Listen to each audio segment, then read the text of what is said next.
And joining me now, Donald Trump's campaign manager, Kellyanne Conway. Good evening. Hi, you're on fire tonight. Well, you know, this is hogwash. This is not the way it's supposed to be done. And as far as I'm concerned, there are rules. We are a nation of rules. And that's what Donald Trump is all about, a nation of rules. Yes. And you don't dance like this. It's not right. But what do you think of what happened? Well, it sounds like you're upset with Jim Comey for the way he handled the investigation in the first place, Sure. which is a point that Donald Trump has been making for many, many months. Right. And yesterday, for Comey to come out, I guess he thinks there's something big. He didn't want to go down with the ship, frankly. We do hear all the different rumors, Janine, from people being unhappy at the FBI with the conclusion that he ultimately reached, with others saying that he set a very public standard in July, when on July 5th, he could have just said, he could have actually just issued a statement. We never had to see him, but he went out of his way to publicly undercut his own conclusion by saying she was careless and reckless. Then he testified before Congress and undercut his conclusion that much further. We're under oath, a place where many Clinton people will never be. Jim Comey talked about how it's not correct that she had one device, she had 13. They had smashed the devices. She did have national security information being exchanged on this private server. She didn't recognize that C meant confidential when we all know that, let alone, you don't have to be a United States Senator, First Lady, or Secretary of State to know that. We all know that. And so he undercut his own premise in a very public way. But, you know, I think the last part of your statement is the one that Americans are going to focus on now before the election, which is, do we really want more of the never-ending Clinton scandalabra? Do we want to take the chance to put somebody in the Oval who then will bring us all through this continuing nightmare? We saw that when Richard Nixon was elected. Then we went through the awful nightmare of Watergate afterward, and you know what happened. But the fact is, the undecided voters right now, they've decided they don't want to vote for Hillary Clinton. There's nothing they're going to learn about her positively in the last 10 days that's going to say, you know what, I don't think she lies for a living. I do kind of like her. I do trust her. This doesn't help her among those undecided voters, many of whom are independents. Independents are twice as likely to be undecided as the average voter right now. Right. And they're independent. Why? Independents and moderates are not the same. Independents call themselves independents because they refuse to pledge allegiance to either party. They've declared their independence from both parties. They don't much like Washington. They hate politicians, and they hate exactly what you just described. But those independents, aren't they already convinced that, look, she was wrong with that email thing, and nothing that Jim Comey did yesterday is going to change their minds? No, if that were true, then her trustworthy and honesty numbers wouldn't have gone up. And they are now actually, what? Oh, they're stratospheric. I mean, in some polls, they're 60, 63, 64%. Her majority of Americans don't like her, they say. They find her to be unlikable. I sympathize.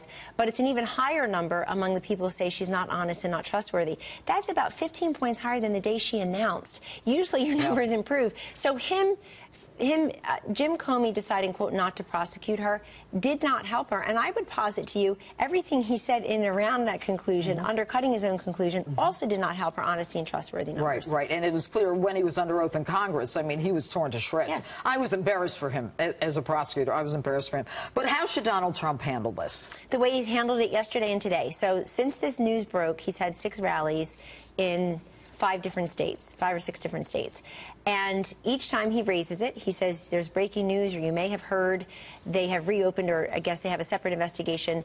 And he mentions Huma, he mentions Anthony Weiner, he mentions how prescient he was, In light of that, I'm going to stop you right there. It's really amazing. You know what? This guy's always ahead of the trend. I'm telling you right now. I want our viewers to know what you and I are both talking about. I'm going to ask for that sound. But then he moves on. I want to tell you, then he moves on. This is important. He spends a couple of minutes on this, and then he moves on, because our message is still what it's always been. This whole week we've been trending up in the polls. Okay, we have the sound. Let's listen to it. Her #1 person, Huma Abedin, is married to Anthony Weiner, who's a sleazeball and a pervert. And I'm not saying that. I mean, that's recorded history, right? I don't like Huma going home at night and telling Anthony Weiner all of these secrets, okay? Talk about precious. I remember that day. How dare she say the guy doesn't have good judgment? She's got horrible judgment.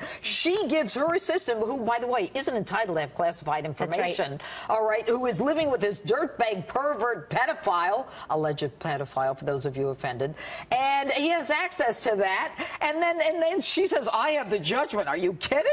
Well, I remember that day explicitly, and I remember having conversations with other senior staff members and Mr. Trump where he raises this. He's always ahead of the curve. This is 3 months ago. He's the guy who put immigration and trade on the map when others wouldn't talk about it. He's the guy, he says things, and then people see they come true. But I wanted to say something. He's not pushing this too far, and the reason is people will make up their own minds. They know who Hillary Clinton is.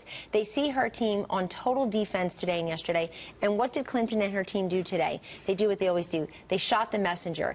They did a hit job from stem to stern on Jim Comey today. It's his fault, and I'll tell you, when it's the FBI, not the RNC, not the Trump campaign doing this, when they don't have the vast right-wing conspiracy or the Republicans to blame, they're completely out of sorts, because now they have to attack someone who's supposed to be independent and nonpartisan as a partisan hack.